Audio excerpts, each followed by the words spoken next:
ಇದು SS digital channel, Shri ಸುಮಂಗಲಿ digital channel. ನೀವು ನೋಡ್ತಾ ಇದ್ದೀರಿ ಸುದ್ದಿ ಸಮಯ, ಸ್ಥಳೀಯ ಸುದ್ದಿಗಳಿಗಾಗಿ. ಸುದ್ದಿ ಸಮಯದ ಪ್ರಾಯೋಜಕರು Mahalakshmi jewellers, gold hub, main road, Kalaburagi.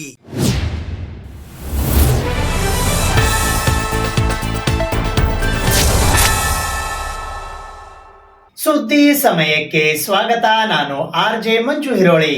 ಶಾಲಾ ಕಾಲೇಜು ಹಾಗೂ ಆಸ್ಪತ್ರೆಗಳ ಆವರಣದಲ್ಲಿ ಇರುವ ನಾಯಿಗಳನ್ನು ಶಾಶ್ವತವಾಗಿ ಸ್ಥಳಾಂತರಿಸುವಂತೆ ಕಲಬುರಗಿಯ ಜಿಲ್ಲಾಧಿಕಾರಿಗಳಾದ ಬಿ ಫೌಜಾ ತರನ್ನುಮ್ ಅವರು ಅಧಿಕಾರಿಗಳಿಗೆ ಸೂಚನೆ ನೀಡಿದ್ದಾರೆ. ಸಾರ್ವಜನಿಕರು ಮತ್ತು ವಿಶೇಷವಾಗಿ ಮಕ್ಕಳಿಗೆ ತೊಂದರೆ ಉಂಟು ಮಾಡುತ್ತಿರುವ ಕಲಬುರಗಿ ಜಿಲ್ಲೆಯಾದ್ಯಂತ ನಗರ ಹಾಗೂ ಗ್ರಾಮೀಣ ಪ್ರದೇಶದ ಶಾಲಾ ಕಾಲೇಜು, ಬಸ್ ನಿಲ್ದಾಣ, ರೈಲ್ವೆ ನಿಲ್ದಾಣ ಆವರಣ, ಕ್ರೀಡಾಂಗಣ, ವಸತಿ ನಿಲಯ, ಆಸ್ಪತ್ರೆ ಆವರಣದಲ್ಲಿನ ನಾಯಿಗಳನ್ನು ಖಾಯಮಾಗಿ ಸ್ಥಳಾಂತರಿಸಿ ಸಂತಾನಹರಣ ಚಿಕಿತ್ಸೆಯ ಲಸಿಕಾ ಕಾರ್ಯ ಕೈಗೊಳ್ಳಬೇಕು ಎಂದು ಜಿಲ್ಲಾಧಿಕಾರಿ ಬಿ ಫೌಜಾ ತರನ್ನುಮ್ ಅವರು ತಿಳಿಸಿದ್ದಾರೆ. ಇತ್ತೀಚೆಗೆ ಕಲಬುರಗಿಯ ಜಿಲ್ಲಾಧಿಕಾರಿಗಳ ಕಚೇರಿಯ ಸಭಾಂಗಣದಲ್ಲಿ ನಾಯಿಗಳ ಸ್ಥಳಾಂತರ ಮತ್ತು ಜಾನುವಾರುಗಳನ್ನು ಗೋಶಾಲೆಗೆ ಸೇರಿಸುವ ಸಂಬಂಧ ದಿನಾಂಕ 7 ನವೆಂಬರ್ 2025 ಪ್ರಕರಣದಲ್ಲಿ ಸುಪ್ರೀಂ ಕೋರ್ಟ್ ನೀಡಿರುವ ಆದೇಶದಂತೆ ಜಿಲ್ಲಾ ಮಟ್ಟದ ಸಮಿತಿ ಸಭೆಯ ಅಧ್ಯಕ್ಷತೆ ವಹಿಸಿ ಮಾತನಾಡಿದ ಅವರು, ಇನ್ನು ಬೀದಿ ಬದಿ ನಾಯಿಗಳನ್ನು ಎಬಿಸಿ ಲಸಿಕೆ ನೀಡಿ ಅದೇ ಸ್ಥಳದಲ್ಲಿ ಬಿಡಬೇಕು ಎಂದರು. ಇದಲ್ಲದೆ ರಾಜ್ಯ ಮತ್ತು ರಾಷ್ಟ್ರ ಹೆದ್ದಾರಿ ಸೇರಿದಂತೆ ರಸ್ತೆಗಳಲ್ಲಿ ಸುಗಮ ಸಂಚಾರಕ್ಕೆ ತೊಂದರೆಯಾಗಿರುವ ಬಿಡಾಡಿ ದನಗಳನ್ನು ಶಾಶ್ವತವಾಗಿ ಜಾನುವಾರುಗಳ ತಂಗುದಾಣ ಅಥವಾ ಗೋಶಾಲೆಗಳಿಗೆ ಸೇರಿಸಬೇಕು. ಈ ನಿಟ್ಟಿನಲ್ಲಿ ಸರ್ವೋಚ್ಚ ನ್ಯಾಯಾಲಯದ ಆದೇಶದಂತೆ ಜಿಲ್ಲೆಯ ಎಲ್ಲಾ ನಗರ, ಗ್ರಾಮೀಣ ಪ್ರದೇಶದಲ್ಲಿ ಇದನ್ನು ಕಟ್ಟುನಿಟ್ಟಾಗಿ ಅನುಷ್ಠಾನಕ್ಕೆ ತರಬೇಕು ಎಂದರು.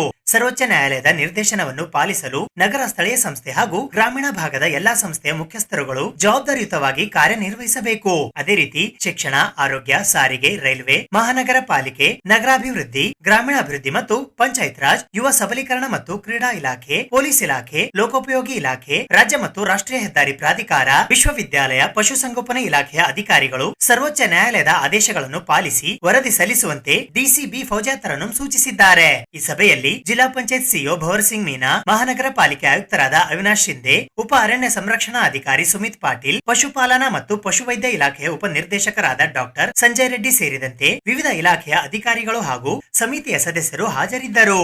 ನವೆಂಬರ್ 24ರಂದು ಬೆಂಗಳೂರಿನ ಗಾಂಧಿ ಭವನದಲ್ಲಿ ಕರ್ನಾಟಕ ಕಾರ್ಯನಿರತ ಪತ್ರಕರ್ತರ ಸಂಘದ ನೂತನ ಸಾಲಿನ ಪದಾಧಿಕಾರಿಗಳ ಅಧಿಕಾರ ಸ್ವೀಕಾರ ಸಮಾರಂಭ ಜರುಗಲಿದೆ. ಕರ್ನಾಟಕ ಕಾರ್ಯನಿರತ ಪತ್ರಕರ್ತರ ಸಂಘದ ನೂತನ ಸಾಲಿನ ಪದಾಧಿಕಾರಿಗಳ ಅಧಿಕಾರ ಸ್ವೀಕಾರ ಸಮಾರಂಭವು ದಿನಾಂಕ 24 ನವೆಂಬರ್ 2025 ಸೋಮವಾರದಂದು ಬೆಳಿಗ್ಗೆ 11 ಗಂಟೆಗೆ ಬೆಂಗಳೂರಿನ ಗಾಂಧಿ ಭವನದಲ್ಲಿ ಆಯೋಜಿಸಲಾಗಿದೆ. ರಾಜ್ಯ ಕಾರ್ಯಕಾರಿ ಸಮಿತಿಯ ಮೊದಲ ಜಂಟಿ ಸಭೆಯು ಇದೇ ಸಂದರ್ಭದಲ್ಲಿ ನಡೆಯಲಿದೆ. ಕರ್ನಾಟಕ ಕಾರ್ಯನಿರತ ಪತ್ರಕರ್ತರ ಸಂಘದ ರಾಜ್ಯ ಕಾರ್ಯಕಾರಿ ಸಮಿತಿಯ ಸಭೆಯನ್ನು ದಿನಾಂಕ 24 ನವೆಂಬರ್ 2025 ಸೋಮವಾರದಂದು ಬೆಳಿಗ್ಗೆ 10 ಗಂಟೆಗೆ ಮಹಾದೇವ್ ದೇಸಾಯಿ ಸಭಾಂಗಣ, ಗಾಂಧಿ ಭವನ, ಶಿವಾನಂದ ಸರ್ಕಲ್ ಹತ್ತಿರ, ಬೆಂಗಳೂರು ಇಲ್ಲಿ ಕರೆಯಲಾಗಿದೆ. ಸಂಘದ ರಾಜ್ಯಾಧ್ಯಕ್ಷರಾದ ಶಿವಾನಂದ ತಗಡೂರು ಅವರು ಸಭೆಯ ಅಧ್ಯಕ್ಷತೆ ವಹಿಸಲಿದ್ದಾರೆ. ಈ ಸಭೆಯಲ್ಲಿ ಹಿಂದಿನ ಸಭಾ ನಡಾವಳಿ ಓದಿ ಅನುಮೋದಿಸುವುದು, 2025-28ನೇ ಸಾಲಿನ ನೂತನ ರಾಜ್ಯ ಮತ್ತು ಜಿಲ್ಲಾ ಘಟಕಗಳ ಪದಾಧಿಕಾರಿಗಳಿಗೆ ಅಭಿನಂದನೆ ಹಾಗೂ ಅಧ್ಯಕ್ಷರ ಅಪ್ಪಣೆ ಮೇರೆಗೆ ಇತರೆ ವಿಷಯಗಳ ಕುರಿತು ಚರ್ಚಿಸಲಾಗುವುದು ಎಂದು ಕರ್ನಾಟಕ ಕಾರ್ಯನಿರತ ಪತ್ರಕರ್ತರ ಸಂಘದ ಪ್ರಧಾನ ಕಾರ್ಯದರ್ಶಿಗಳಾದ ಜಿಸಿ ಲೋಕೇಶ್ ಅವರು ತಿಳಿಸಿದ್ದಾರೆ. ಸ್ನೇಹಿತರೆ, ಎಲ್ಲರಿಗೂ ನಮಸ್ಕಾರ. ಕರ್ನಾಟಕ ಕಾರ್ಯನಿರತ ಪತ್ರಕರ್ತರ ಸಂಘ, Karnataka union of working journalist ಅಂದರೆ KWJ ಚುನಾವಣೆ ಈಗಷ್ಟೇ ಮುಗಿದಿದೆ. ಈ ಚುನಾವಣೆಗೆ ನೂತನ ಆಡಳಿತ ಮಂಡಳಿಗೆ ಆಯಾ ಜಿಲ್ಲಾ ಘಟಕಗಳು ಅಧಿಕಾರಕ್ಕೆ ಬಂದಿದ್ದೇವೆ. ಹಾಗೆ ರಾಜ್ಯ ಘಟಕ ಕೂಡ ಅಧಿಕಾರಕ್ಕೆ ಬಂದಿದೆ. 2025 ಮತ್ತು 28ನೇ ಸಾಲಿನ ಚುನಾವಣೆ ಇಡೀ ರಾಜ್ಯಾದ್ಯಂತ ಅತ್ಯಂತ ಶಾಂತಿಯುತವಾಗಿ ಪಾರದರ್ಶಕವಾಗಿ ನಡೆದಿದ್ದು ಎಲ್ರಿಗೂ ಹೆಮ್ಮೆ ತರುವಂಥ ಸಂಗತಿ. ಹಾಗಾಗಿ ಈ ಚುನಾವಣೆಯ ಪ್ರಕ್ರಿಯೆಯಲ್ಲಿ ಪಾಲ್ಗೊಂಡಂಥ ಎಲ್ಲರನ್ನ ನಾನು ಮೊದಲಿಗೆ ಅಭಿನಂದಿಸ್ತೇನೆ. ಹಾಗೆ ಈ ಚುನಾವಣೆ ಪಾರದರ್ಶಕವಾಗಿ ನಡೀಬೇಕು ಅಂದರೆ ಅದಕ್ಕೆ ಒಂದು ಗಟ್ಟಿತನ ಮತ್ತು ಅದಕ್ಕೆ ಸರಿಯಾದ ಸಂಘದ ನಿಯಮಾವಳಿ ಪ್ರಕಾರ ನಡೆಯುವಂಥದ್ದು ಭಾಳ ಮುಖ್ಯ. ಆ ನಿಟ್ಟಿನಲ್ಲಿ ಎನ್ ರವಿಕುಮಾರ್ ಟೆರೆಕ್ಸ್ ಮುಖ್ಯ ಚುನಾವಣಾಧಿಕಾರಿಯಾಗಿ ನಿಂತು ಇಡೀ ಚುನಾವಣಾ ವ್ಯವಸ್ಥೆಯನ್ನು ಮುನ್ನಡೆಸಿದ್ದಕ್ಕಾಗಿ ಅವರಿಗೆ, ಹಾಗೆ ಜಿಲ್ಲಾ ಮಟ್ಟದಲ್ಲಿ ಯಾರ್ಯಾರು ಚುನಾವಣಾಧಿಕಾರಿಗಳಾಗಿ, ಸಹಾಯಕ ಚುನಾವಣಾಧಿಕಾರಿಗಳಾಗಿ ಕೆಲಸವನ್ನು ಮಾಡಿದ್ದಾರೆ ಅವರಿಗೆ ನಾನು ಅಭಿನಂದನೆಗಳನ್ನು ಸಲ್ಲಿಸ್ತೇನೆ. ಅದರ ಮುಂದಿನ ಘಟ್ಟಕ್ಕೆ ನಾವು ಬಂದಿದ್ದೇವೆ. ಈಗ ಅಂದರೆ ಇದೇ 24ನೇ ತಾರೀಕು ಸೋಮವಾರ ಬೆಳಗ್ಗೆ 11 ಗಂಟೆಗೆ ಗಾಂಧಿ ಭವನದಲ್ಲಿ ಇಡೀ ರಾಜ್ಯದ ಪದಾಧಿಕಾರಿಗಳ ಎಲ್ಲರ ಅಲ್ಲಿ ಅಧಿಕಾರ ಸ್ವೀಕಾರ ಸಮಾರಂಭ ನಿಗದಿ ಮಾಡಿದ್ದೇವೆ. ಹಾಗಾಗಿ ನಾಡಿನ ಉದ್ದಗಲಕ್ಕೆ ಎಲ್ಲ ಜಿಲ್ಲೆಗಳಲ್ಲಿ, ಎಲ್ಲ ಜಿಲ್ಲಾ ಘಟಕಗಳಲ್ಲಿ ಯಾರೆಲ್ಲ ಆಯ್ಕೆ ಆಗಿದ್ದೀರಿ, ರಾಜ್ಯ ಘಟಕಕ್ಕೆ ಪದಾಧಿಕಾರಿಗಳಾಗಿ ಆಯ್ಕೆ ಆದಂಥವರು, ಅಧ್ಯಕ್ಷರು ಮತ್ತು ಪ್ರಧಾನ ಕಾರ್ಯದರ್ಶಿ ಜಿಲ್ಲಾ ಘಟಕದವರು ಸೇರಿದಂತೆ ಎಲ್ಲರೂ ಅವತ್ತಿನ ಕಾರ್ಯಕ್ರಮದಲ್ಲಿ ಭಾಗಿಯಾಗಬೇಕು ಅಂತೇಳಿ ವಿನಂತಿಯನ್ನು ಮಾಡ್ತೇನೆ. ಈ ಬಾರಿ ಆ ಜಿಲ್ಲಾ ಘಟಕದ ಪದಾಧಿಕಾರಿಗಳ ಜೊತೆಯಲ್ಲಿ ಇಂದಿನ ಸಾಲಿನ ಪದಾಧಿಕಾರಿಗಳು ಕೂಡ ಈ ಕಾರ್ಯಕ್ರಮದಲ್ಲಿ ಭಾಗಿಯಾಗಲಿಕ್ಕೆ ಆಹ್ವಾನವನ್ನು ಮಾಡಿದ್ದೇವೆ. ಹಾಗಾಗಿ ಇದೇ 24ನೇ ತಾರೀಕು 11 ಗಂಟೆಗೆ ಗಾಂಧಿ ಭವನದಲ್ಲಿ ನಡೆಯುವಂಥ ಅಧಿಕಾರ ಸ್ವೀಕಾರ ಸಮಾರಂಭದಲ್ಲಿ ನೀವೆಲ್ಲರೂ ಕೂಡ ಭಾಗಿಯಾಗಬೇಕು. ಕಳೆದ ಬಾರಿ ನಾವು ಬಸವರಾಜ್ ಹೊರಟ್ಟಿಯವರು ಸಭಾಪತಿಗಳು ಅವರು ಈ ಕಾರ್ಯಕ್ರಮದಲ್ಲಿ ಭಾಗವಹಿಸಿ ಪ್ರಮಾಣ ವಚನವನ್ನು ಬೋಧನೆ ಮಾಡುವಂಥ ಕೆಲಸವನ್ನು ಮಾಡಿದರು. ಈ ಬಾರಿ ಈ ಕಾರ್ಯಕ್ರಮದಲ್ಲಿ ಕಾನೂನು ಮತ್ತು ಸಂಸದೀಯ ಸಚಿವರು ಆದಂಥ ಎಚ್ ಕೆ ಪಾಟೀಲ್ ಅವ್ರನ್ನ ಆಮಂತ್ರಣ ಮಾಡಿದ್ದೇವೆ. ಹಾಗೆ ಒಬ್ಬರು ಸೀನಿಯರ್ ಮೋಸ್ಟ್ ಜರ್ನಲಿಸ್ಟ್ ಪ್ರತಿ ಬಾರಿ ನಾವು ಕರಿತೇವೆ. ಕಳೆದ ಬಾರಿ ಪಿ ರಾಮಯ್ಯನವ್ರನ್ನ ಕರೆದಿದ್ವಿ. ಈ ಬಾರಿ ನಾಗಮಣಿ ಎಸ್ ರಾವ್, ಆಗ ಪ್ರದೇಶ ಸಮಾಚಾರ ಓದುತ್ತಿರೋರು ನಾಗಮಣಿ ಎಸ್ ರಾವ್ ಅಂತೀವರ, ಅವರು ಸೀನಿಯರ್ ಮೋಸ್ಟ್ ಜರ್ನಲಿಸ್ಟು, ಅವ್ರನ್ನ ನಾವು ಕರೆದಿದ್ದೇವೆ. ಹಾಗೆ ನಮಗೆ ಎಲ್ಲ ಹಂತಗಳಲ್ಲಿ ಪೂರ್ಣ ಸಹಕಾರ ನೀಡ್ತಾ ಬಂದಿರುವಂಥ ಮುಖ್ಯಮಂತ್ರಿಗಳ ಮಾಧ್ಯಮ ಸಲಹೆಗಾರರಾದಂಥ ಕೆ ವಿ ಪ್ರಭಾಕರ್ ಅವರು ಈ ಕಾರ್ಯಕ್ರಮಕ್ಕೆ ಬರ್ತಾ ಇದ್ದಾರೆ. ಹಾಗಾಗಿ ಗಾಂಧಿ ಭವನದಲ್ಲಿ ನಡೆಯುವಂಥ ಕಾರ್ಯಕ್ರಮಕ್ಕೆ ನೀವು ಮತ್ತು ನಿಮ್ಮ ಆಯ್ಕೆ ಆಗಿರುವಂಥ ಪದಾಧಿಕಾರಿಗಳ ತಂಡ ಅವತ್ತು ಬೆಳಗ್ಗೆ 10 ಗಂಟೆಗೆ ರಾಜ್ಯ ಕಾರ್ಯಕಾರಿ ಸಮಿತಿ ಸಭೆ ಇರುತ್ತೆ.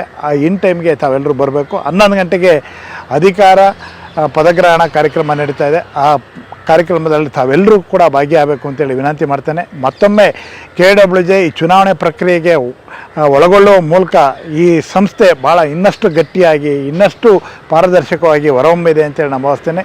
ಈ ಪ್ರಕ್ರಿಯೆಗೆ ನೆರವಾದಂಥ ಇದರ ಪ್ರಕ್ರಿಯೆಯಲ್ಲಿ ಭಾಗವಹಿಸಿದಂಥ ಎಲ್ಲರಿಗೆ ಮತ್ತೊಮ್ಮೆ ಅಭಿನಂದನೆಗಳು, ವಂದನೆಗಳು. ಹಾಗೆ ಕಾರ್ಯಕ್ರಮಕ್ಕೆ ತಪ್ಪದೆ ಬನ್ನಿ. ಯಾವಾಗಲೂ ನೆನಪಿಟ್ಕೊಳ್ಳಿ, ಅದೇ 24ನೇ ತಾರೀಕು ಬೆಳಗ್ಗೆ 11 ಗಂಟೆಗೆ ಗಾಂಧಿ ಭವನ, ಸೋಮವಾರ. ಧನ್ಯವಾದ. ವಿಧಾನ ಪರಿಷತ್ ಸದಸ್ಯರಾದ ಡಾಕ್ಟರ್ ಬಿಜಿ ಪಾಟೀಲ್ ಅವರು ಇಂದು ತಮ್ಮ ಅನುದಾನದಲ್ಲಿ ಅಂಗವಿಕಲರಿಗೆ 6 ತ್ರಿಚಕ್ರ ವಾಹನಗಳನ್ನು ವಿತರಿಸಿದರು. 2021-22 ಹಾಗೂ 2025-26ನೇ ಸಾಲಿನ ಕರ್ನಾಟಕ ಶಾಸಕರ ಸ್ಥಳೀಯ ಪ್ರದೇಶಾಭಿವೃದ್ಧಿ ಯೋಜನೆಯ ಅಡಿಯಲ್ಲಿ ಕರ್ನಾಟಕ ವಿಧಾನ ಪರಿಷತ್ ಸದಸ್ಯರಾದ ಡಾಕ್ಟರ್ ಬಿಜಿ ಪಾಟೀಲ್ ಅವರು ತಮ್ಮ ಅನುದಾನದಲ್ಲಿ ಅಂಗವಿಕಲರಿಗೆ 6 ತ್ರಿಚಕ್ರ ವಾಹನ ವಿತರಣೆ ಮಾಡಿದರು. ಈ ಸಂದರ್ಭದಲ್ಲಿ ಅಂಗವಿಕಲರ ಜಿಲ್ಲಾ ಅಧಿಕಾರಿಗಳಾದ ಸಾದಿಕ್, ಶಶಿಕಲಾ ಟೇಂಗ್ಳಿ, ಕಲ್ಯಾಣಪ್ಪ ವಕೀಲರು ಸೇರಿದಂತೆ ಪಕ್ಷದ ಕಾರ್ಯಕರ್ತರು ಉಪಸ್ಥಿತರಿದ್ದರು.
ಇವತ್ತಿನ ದಿನ 6 ಅಂಗವಿಕಲರಿಗೆ 6 3 ವೀಲರ್ಗಳನ್ನು ನಾವು ಅಂಗವಿಕಲರಿಗೆ ಕೊಡ್ತಾ ಇದ್ದೆವು. ಅವ್ರು ಬೇರೆ ಬೇರೆ ತಮ್ಮ ವ್ಯವಹಾರ ಕೆಲಸ ಮಾಡ್ತಾರ. ಅವ್ರಿಗಿಂತ ಈ ವೆಹಿಕಲ್ ಕೊಡೋದ್ರಿಂದ ಅವ್ರಿಗೆ ಭಾಳ ಉಪಯೋಗ ಆಗ್ತದ. ಅದಕ್ಕೆ ನಮ್ಮ ಭಾರತೀಯ ಜನತಾ ಪಾರ್ಟಿ ಕಡಿದು ನಾನು MLC ಇದ್ದು 6 ವೆಹಿಕಲ್ಗಳನ್ನು ನನ್ನ ಪರವಾಗಿ ಕೊಡ್ತಾ ಇದ್ದೀನಿ. ಇವತ್ತು ಸನ್ಮಾನ್ಯ ನಮ್ಮ ವಿಧಾನ ಪರಿಷತ್ತಿನ ಸದಸ್ಯರಾದಂಥ BG ಪಾಟೀಲ್ ಸರ್ ಅವರ ಒಂದು ಕಾಳಜಿಪೂರ್ವಕವಾದಂತ ಒಂದು ಕಾರ್ಯದಿಂದ ಇವತ್ತು ನಮ್ಮ ಭಾಗದಲ್ಲಿ ಹಳ್ಳಿಯ ಗಾಡಿನಲ್ಲಿರುವಂತ ಅಂಗವಿಕಲರಿಗೆ ಒಂದು ಅನುಕೂಲ ಆಗುವಂತ ನಿಟ್ಟಿನಲ್ಲಿ ಅವರು ಸೌಲಭ್ಯವನ್ನು ಒದಗಿಸಿಕೊಟ್ಟಿದ್ದಾರೆ. ಅವರಿಗೆ ಈ ಏನ್ ವೆಹಿಕಲ್ ತಗೊಂಡಿದ್ದಾರೆ ಎಲ್ಲರ ಪರವಾಗಿ ನಾನು ಧನ್ಯವಾದ ಹೇಳಕ್ ಇಷ್ಟ. ಹೊದಲೂರಿನಲ್ಲಿ 2025-26ನೇ ಸಾಲಿನ ಕ್ಲಸ್ಟರ್ ಮಟ್ಟದ ಪ್ರತಿಭಾ ಕಾರಂಜಿ ಹಾಗೂ ಕಲೋತ್ಸವ ಕಾರ್ಯಕ್ರಮ ಜರುಗಿತು. ಆಳಂದ್ ತಾಲೂಕಿನ ಹೊದಲೂರು ಕ್ಲಸ್ಟರ್ನ ಪ್ರತಿಭಾ ಕಾರಂಜಿ ಹಾಗೂ ಕಲೋತ್ಸವ ಕಾರ್ಯಕ್ರಮ ಜರುಗಿತು. ಪ್ರತಿಭಾ ಕಾರಂಜಿ ಕಾರ್ಯಕ್ರಮವು ಸಮೂಹ ಸಂಪನ್ಮೂಲ ಕೇಂದ್ರ ಹೊದಲೂರ್ ಸರಕಾರಿ ಹಿರಿಯ ಪ್ರಾಥಮಿಕ ಶಾಲೆ ಹೊದಲೂರಿನಲ್ಲಿ ಜರುಗಿತು. 16 ಪ್ರಾಥಮಿಕ 3 ಪ್ರೌಢಶಾಲೆಯ ವಿದ್ಯಾರ್ಥಿಗಳು ಭಾಗವಹಿಸಿದ್ದರು. ಈ ಕಾರ್ಯಕ್ರಮವನ್ನು SDMC ಅಧ್ಯಕ್ಷರಾದ ಮಹೇಶ್ ಖಜೂರಿ ಜ್ಯೋತಿ ಬೆಳಗಿಸುವ ಮೂಲಕ ಉದ್ಘಾಟಿಸಿ ಮಾತನಾಡುತ್ತಾ, ಪ್ರತಿಯೊಂದು ಮಗುವಿನಲ್ಲಿಯೂ ಕೂಡ ಕಲೆ ಇರುತ್ತದೆ, ಆ ಕಲಿಕೆಯನ್ನು ಹೊರಹಾಕುವುದೇ ಈ ಪ್ರತಿಭಾ ಕಾರಂಜಿಯ ಮುಖ್ಯ ಉದ್ದೇಶವಾಗಿದೆ ಎಂದು ಹೇಳಿದರು.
ಸಮೂಹ ಸಂಪನ್ಮೂಲ ವ್ಯಕ್ತಿ ವೀರೇಶ್ ಬೋಳ್ಶೆಟ್ಟಿ ಪ್ರಾಸ್ತಾವಿಕವಾಗಿ ಮಾತನಾಡುತ್ತಾ, 1ನೇ ತರಗತಿಯಿಂದ 4ನೇ ತರಗತಿ, 5ನೇ ತರಗತಿಯಿಂದ 7ನೇ ತರಗತಿ, 8ನೇ ತರಗತಿಯಿಂದ 12ನೇ ತರಗತಿಯವರೆಗೆ ಮಕ್ಕಳು ಸಾಮೂಹಿಕ ಮತ್ತು ವೈಯಕ್ತಿಕ ವಿಭಾಗದಲ್ಲಿ ಭಾಗವಹಿಸುತ್ತಾರೆ. ಪ್ರತಿಯೊಂದು ಸ್ಪರ್ಧೆಯಲ್ಲಿಯೂ ಕೂಡ ಮಕ್ಕಳು ಭಾಗವಹಿಸಿ ಪ್ರಥಮ, ದ್ವಿತೀಯ, ತೃತೀಯ ಬಹುಮಾನಗಳನ್ನು ಪಡೆದುಕೊಳ್ಳುತ್ತಾರೆ. ಇಲ್ಲಿ ಪ್ರಥಮ ಸ್ಥಾನದಲ್ಲಿ ಆಯ್ಕೆಯಾದಂತಹ ಮಕ್ಕಳನ್ನು ತಾಲೂಕಾ ಮಟ್ಟದಲ್ಲಿ ಕರೆದುಕೊಂಡು ಹೋಗಲಾಗುವುದು ಎಂದು ಹೇಳಿದರು. ಪ್ರಾಥಮಿಕ ಶಾಲೆ ಹೊದಲೂರು ಕ್ಲಸ್ಟರ್ ಸುಮಾರು 25 ಕ್ಲಸ್ಟರ್ ಅಲ್ಲಿ ಹೊದಲೂರು ಕ್ಲಸ್ಟರ್ ಒಂದು ಕೂಡ ಸರ್. ಇದರಲ್ಲಿ 15 ಶಾಲೆಗಳು, 15 ಪ್ರಾಥಮಿಕ ಶಾಲೆಗಳು, 2 ಪ್ರೌಢಶಾಲೆಗಳು, 1 ಅನುದಾನಿತ ಪ್ರೌಢಶಾಲೆ, 1 ಅನುದಾನ ರಹಿತ ಪ್ರೌಢಶಾಲೆ ಪ್ರಾಥಮಿಕ ಶಾಲೆ, ಹೀಗೆ ಒಟ್ಟು 19 ಶಾಲೆಗಳು ಬರ್ತವ ಸರ್. ನಮ್ಗೆ ಯಾರು ಮಾತಾಡಬೇಡ್ರ ಒಂದು 5 ನಿಮಿಷದಿಂದ. ಇಲ್ಲಿ ಸುಮಾರು 15 ವರ್ಷ ನಾನು ಬಂದು 3 ವರ್ಷ 2-3 ತಿಂಗಳ ಆಯ್ತು. ನನಗೆ ಗೊತ್ತಿದ್ದ ಪ್ರಕಾರ, ನನಗೆ ಇಲ್ಲಿ ಇರ್ತಕ್ಕಂಥ ಶಿಕ್ಷಕರು ಹೇಳಿರುವ ಪ್ರಕಾರ ಮತ್ತು ತಾಲೂಕಿನಲ್ಲಿ ನಾನು 15 ವರ್ಷಗಳ ಕಾಲ ಸೇವೆಯನ್ನ ಸಲ್ಲಿಸಿರುವ ಪ್ರಯುಕ್ತವಾಗಿ ಈ ಶಾಲೆಯಲ್ಲಿ ಸುಮಾರು 4-5 ಜನ ಮುಖ್ಯ ಗುರುಗಳು ಬಂದಿದ್ದಾರೆ. ಆದರೆ ನಾವು ಎಷ್ಟೋ ಬಾರಿ 3 ಬಾರಿ 2 ಬಾರಿ ನಾನು ಕೇಳಿದ್ರು ಕೂಡ ಈ ಒಂದು ಕ್ಲಸ್ಟರ್ ನಲ್ಲಿ ಸರ್ ಪ್ರತಿಭಾ ಕಾರಂಜಿ ಇಡೋಣ ಅಂತಂದಾಗ ಇಲ್ಲಿರ್ತಕ್ಕಂಥ ಮುಖ್ಯ ಗುರುಗಳು, ಇಲ್ಲಿರ್ತಕ್ಕಂಥ ಹಿಂದಿನ ಮುಖ್ಯ ಗುರುಗಳು, ಅದಕ್ಕಿಂತ ಹಿಂದಿನ ಮುಖ್ಯ ಗುರುಗಳು ಅವ್ರು ಏನ್ ಹೇಳಿದ್ರು ಅಂದ್ರ, ಇಲ್ಲ ಸರ್ ಅದು ಗೇಟ್ ಹತ್ರ ಖರ್ಚು ತಗೊಂಡವ್ರಿ, ನಂಬಲ್ ಬ್ಯಾಡ್ರಿ. ಆದ್ರೆ ಇವತ್ತಿನ ದಿವಸ ಈ ಒಂದು ಶಾಲೆಯಲ್ಲಿ 15 ವರ್ಷ SDMC ಇರ್ಲಿಲ್ಲ. ಇಲ್ಲಿ 15 ವರ್ಷ ಸರ್ ಕರೆಯೋದಲ್ರಿ, 15 ವರ್ಷ SDMC ಇರ್ಲಿಲ್ಲ. ನಾನು ಈ ಒಂದು ಕ್ಲಸ್ಟರ್ CRP ಆದಾಗ ಇಲ್ಲಿ ಸುಮಾರು ನನಗೆ ಫೋನ್ ಬಂತು, BO ಕಡೆಯಿಂದ ಬಂತು, BRC ಅವ್ರ ಕಡೆಯಿಂದ ಬಂತು. ಈ ಕಾರ್ಯಕ್ರಮದ ಅಧ್ಯಕ್ಷತೆಯನ್ನು ಶಾಲೆಯ ಮುಖ್ಯ ಗುರುಗಳಾದ ಮಂಜುನಾಥ್ ರೆಡ್ಡಿ ವಹಿಸಿಕೊಂಡಿದ್ದರು. ಶಾಲೆಯ SDMC ಉಪಾಧ್ಯಕ್ಷರಾದ ರೂಪಾ ಮುಖ್ಯ ಅತಿಥಿಗಳಾಗಿ ಸರಸ್ವತಿಯ ಭಾವಚಿತ್ರಕ್ಕೆ ಪೂಜೆ ನೆರವೇರಿಸಿದರು. ಮಲ್ಲಿನಾಥ್ ಪಾಟೀಲ್ ರೈತ ಸಹಕಾರ ಸಂಘದ ನಿರ್ದೇಶಕರು ವಹಿಸಿಕೊಂಡಿದ್ದರು. ವೇದಿಕೆಯ ಮೇಲೆ ಮುಖ್ಯ ಗುರುಗಳು ಶಿಕ್ಷಕರುಗಳಾದ ಪಂಡಿತ್ ಶಿಂದೆ, ಮಿಲಿಂದ್ ಸೋನಕಾಂಬಳೆ, ಪ್ರೌಢಶಾಲೆ ಶಿಕ್ಷಕರಾದ ಮಲ್ಲಿಕಾರ್ಜುನ್ ವೆಂಕಟ್ ಚೌಮಾನ್, ಮೆಹಬೂಬ್ ಭಗವಾನ್, ಸಂತೋಷ್ ಕುಮಾರ್, ಅಶೋಕ್ ಲಗಶೆಟ್ಟಿ, ಜಿಲಾನಿ ಗುತ್ತೇದಾರ್, ಪ್ರಕಾಶ್ ದಾಂಬಲೆ, ಜ್ಯೋತಿ, ಶ್ರೀದೇವಿ, ಸ್ವಪ್ನಾ ಮೋದಿ ಸೇರಿದಂತೆ ಅನೇಕ ಪ್ರಾಥಮಿಕ ಹಾಗೂ ಪ್ರೌಢಶಾಲೆಯ ಶಿಕ್ಷಕರು, ಶಿಕ್ಷಕಿಯರು ಭಾಗವಹಿಸಿದ್ದರು. ಈ ಕಾರ್ಯಕ್ರಮದಲ್ಲಿ ನಿರೂಪಣೆಯನ್ನು ಹನುಮಂತ ಪಾತ್ರೆ ನಿರೂಪಿಸಿದರು. ಕಾಶಿನಾಥ್ ಹಿರೇಮಠ್ ಸ್ವಾಗತ ಕೋರಿದರು. ಮೋಹನ್ ಕುಮಾರ್ ವಂದನಾರ್ಪಣೆ ಸಲ್ಲಿಸಿದರು. ಈ ಕಾರ್ಯಕ್ರಮದಲ್ಲಿ ಎಲ್ಲ ಮಕ್ಕಳು ಪಾಲ್ಗೊಂಡು ಪ್ರಥಮ, ದ್ವಿತೀಯ, ತೃತೀಯ ಪ್ರಶಸ್ತಿ ಪತ್ರಗಳನ್ನು ಪಡೆದುಕೊಂಡರು. ಸುದ್ದಿ ಇನ್ನು ಇವೆ, ಸದ್ಯಕ್ಕೆ ಬ್ರೇಕ್. ಇದು SS ಡಿಜಿಟಲ್ ಚಾನಲ್, ಶ್ರೀ ಸುಮಂಗಲಿ ಡಿಜಿಟಲ್ ಚಾನಲ್. ನೀವು ನೋಡ್ತಾ ಇದ್ದೀರಿ ಸುದ್ದಿ ಸಮಯ, ಸ್ಥಳೀಯ ಸುದ್ದಿಗಳಿಗಾಗಿ. ಸುದ್ದಿ ಸಮಯದ ಪ್ರಾಯೋಜಕರು Mahalakshmi jewellers, gold hub, main road, Kalaburagi.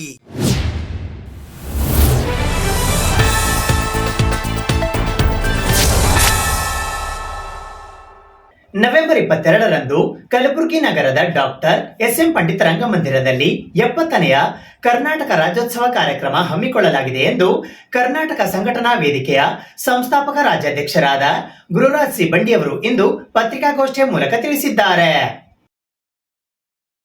ದಿನಾಂಕ 22ನೇ ನವೆಂಬರ್ 2025ರಂದು ಮುಂಜಾನೆ 11 ಗಂಟೆಗೆ ಕಲಬುರಗಿ ನಗರದ ಡಾಕ್ಟರ್ SM ಪಂಡಿತ್ ರಂಗಮಂದಿರದಲ್ಲಿ 70ನೆಯ ಕರ್ನಾಟಕ ರಾಜ್ಯೋತ್ಸವ ಆಚರಿಸುತ್ತಿದ್ದು, ಇದರ ಅಂಗವಾಗಿ ಸಾಂಸ್ಕೃತಿಕ ಕಾರ್ಯಕ್ರಮಗಳು ಹಾಗೂ ವಿವಿಧ ಕ್ಷೇತ್ರಗಳಲ್ಲಿ ಸಾಧನೆ ಮಾಡಿದ 30 ಜನ ಸಾಧಕರಿಗೆ ಪ್ರಶಸ್ತಿ ನೀಡುತ್ತಿದ್ದೇವೆ. ಇದರ ಜೊತೆಗೆ ಸತತವಾಗಿ 3 ತಿಂಗಳಿಂದ ನಡೆದ ಕಲ್ಯಾಣ ಕರ್ನಾಟಕ ಕೋಗಿಲೆ ಸೀಸನ್ 3 ಸಂಗೀತ ಸ್ಪರ್ಧೆಯ ಕೊನೆಯ ಹಂತ ಅಂದರೆ ಗ್ರ್ಯಾಂಡ್ ಫಿನಾಲೆ ಕಾರ್ಯಕ್ರಮವು ನಡೆಯಲಿದೆ. ಒಟ್ಟು 583 ಗಾಯಕರು ಆಡಿಷನ್ ನೀಡಿದ್ದು, ಕಲಬುರಗಿ, ಬೀದರ್, ರಾಯಚೂರು ಆಡಿಷನ್ ನಡೆಸಿದ್ದೇವೆ. ಈಗ 15 ಜನ ಅಂತಿಮ ಹಂತಕ್ಕೆ ತಲುಪಿದ್ದಾರೆ. ಈ ಕಾರ್ಯಕ್ರಮದ ಮುಖ್ಯ ತೀರ್ಪುಗಾರರಾಗಿ ಕನ್ನಡದ ಖ್ಯಾತ ಗಾಯಕರಾದ ಇಂದು ನಾಗರಾಜ್ ಆಗಮಿಸುತ್ತಿದ್ದು, ವಿಶೇಷ ಅತಿಥಿಯಾಗಿ ಧಾರಾವಾಹಿ ಹಾಗೂ ಬಿಗ್ ಬಾಸ್ ಖ್ಯಾತಿಯ ತ್ರಿವಿಕ್ರಮ್ ಆಗಮಿಸುತ್ತಿದ್ದಾರೆ ಎಂದು ಕರ್ನಾಟಕ ಸಂಘಟನಾ ವೇದಿಕೆಯ ಸಂಸ್ಥಾಪಕ ರಾಜ್ಯಾಧ್ಯಕ್ಷರಾದ ಗುರುರಾಜ್ ಸಿ ಬಂಡಿಯವರು ಇಂದು ಪತ್ರಿಕಾಗೋಷ್ಠಿಯ ಮೂಲಕ ಮಾಹಿತಿ ನೀಡಿದ್ದಾರೆ.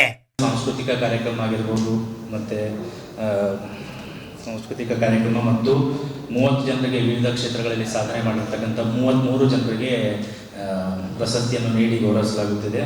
ಜೊತೆಗೆ 3 ತಿಂಗಳಿಂದ ಸತತವಾಗಿ 3 ತಿಂಗಳಿಂದ ಒಂದು ಕಲ್ಯಾಣ ಕರ್ನಾಟಕ ಕೋಗಿಲೆ ಎಂಬ ಒಂದು ಸಂಗೀತ ಸ್ಪರ್ಧೆಯನ್ನು ಹಮ್ಮಿಕೊಂಡಿದ್ವಿ. ಅದರ ಕೊನೆಯ ಹಂತವಾಗಿ ಒಂದು 15 ಜನ ಸೆಲೆಕ್ಟ್ ಆಗಿದ್ದಾರೆ. ಅದರದ್ದು ಕೊನೆಯ ಹಂತ ಅಂದರೆ ಗ್ರ್ಯಾಂಡ್ ಫಿನಾಲೆ ಅವತ್ತಿನ ದಿನವೇ ಮುಂಜಾನೆ ನಡೆಯಲಿದೆ. ಇದರ ಇದು ಟೋಟಲ್ 583 ಗಾಯಕರು ಈ ಸ್ಪರ್ಧೆಯಲ್ಲಿ ಆಡಿಷನ್ ನೀಡಿದ್ದು, ಕಲಬುರಗಿ, ಬೀದರ್, ರಾಯಚೂರು ಇದರ ಕಲಬುರಗಿ, ಬೀದರ್, ರಾಯಚೂರು ಆಡಿಷನ್ ನಡೆಸಿದ್ದೇವೆ. ಈಗ ಒಂದು 15 ಜನ ಅಂತಿಮ ಹಂತಕ್ಕೆ ತಲುಪಿದ್ದಾರೆ. ಈ ಕಾರ್ಯಕ್ರಮದ ಮುಖ್ಯ ತೀರ್ಪುಗಾರರಾಗಿ ಕನ್ನಡ ಚಲನಚಿತ್ರದ ಹಿನ್ನೆಲೆ ಗಾಯಕರಾಗಿರ್ತಕ್ಕಂಥ ಇಂದು ನಾಗರಾಜ್ ಅವರು ಆಗಮಿಸುತ್ತಿದ್ದಾರೆ.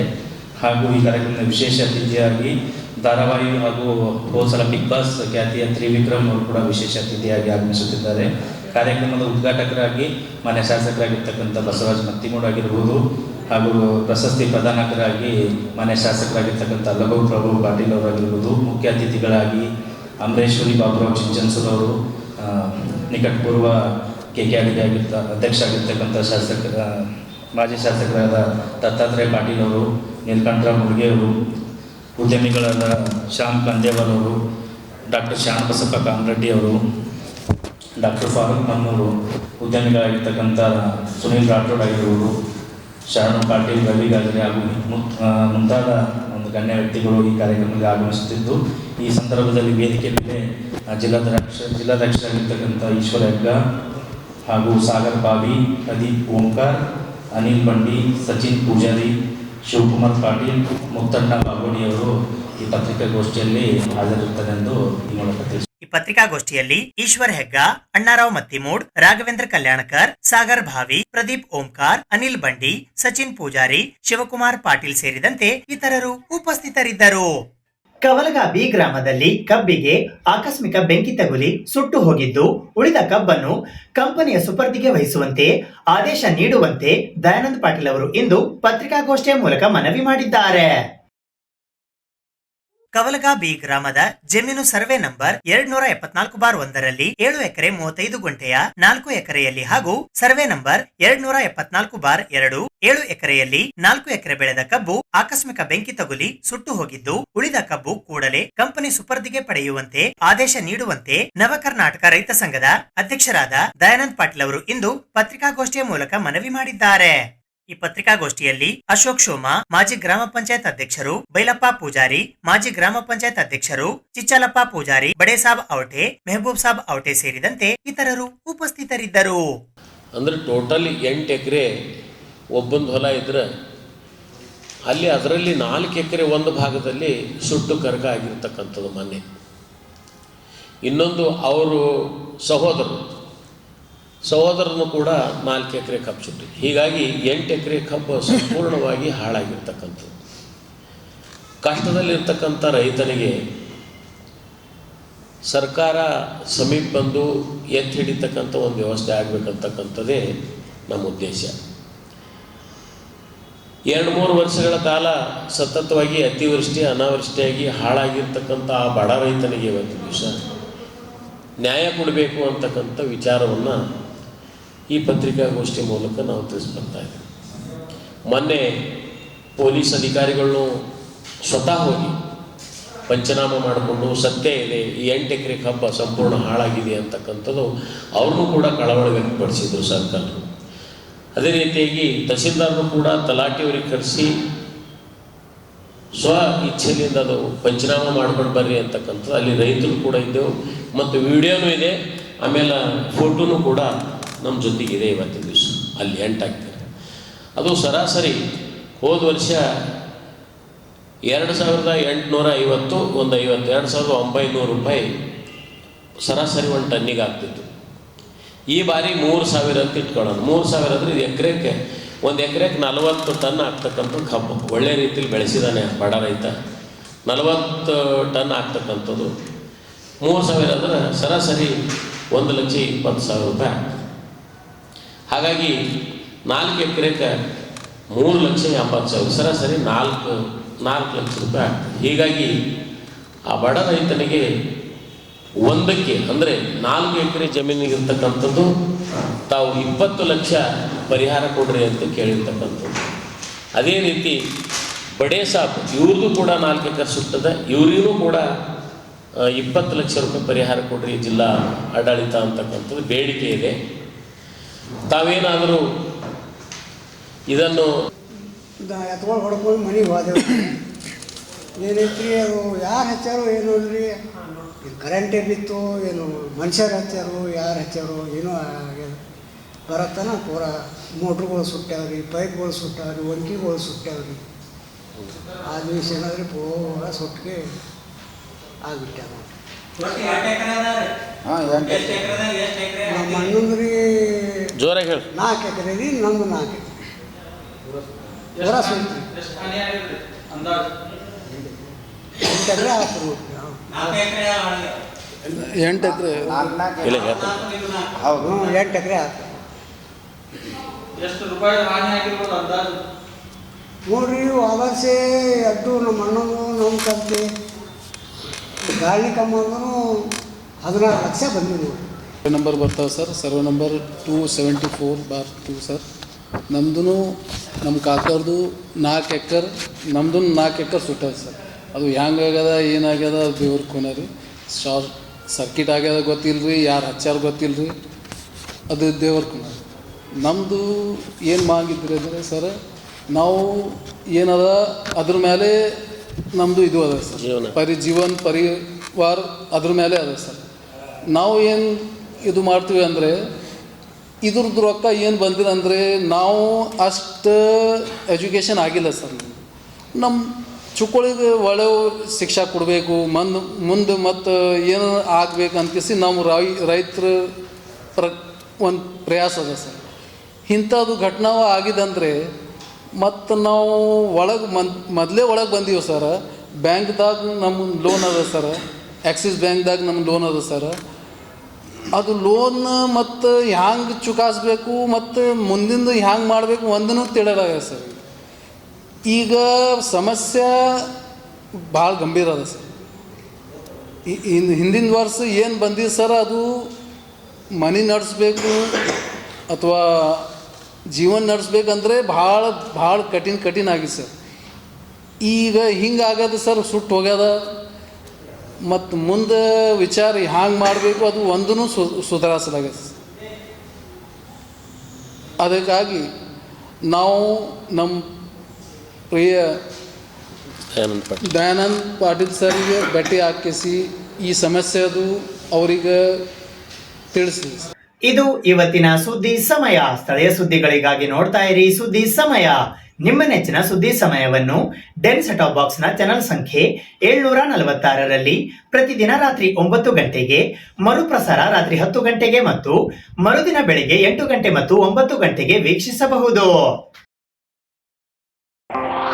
ಇದು ಎಸ್ಎಸ್ ಡಿಜಿಟಲ್ ಚಾನಲ್, ಶ್ರೀ ಸುಮಂಗಲಿ ಡಿಜಿಟಲ್ ಚಾನಲ್. ನೀವು ನೋಡ್ತಾ ಇದ್ದೀರಿ ಸುದ್ದಿ ಸಮಯ, ಸ್ಥಳೀಯ ಸುದ್ದಿಗಳಿಗಾಗಿ.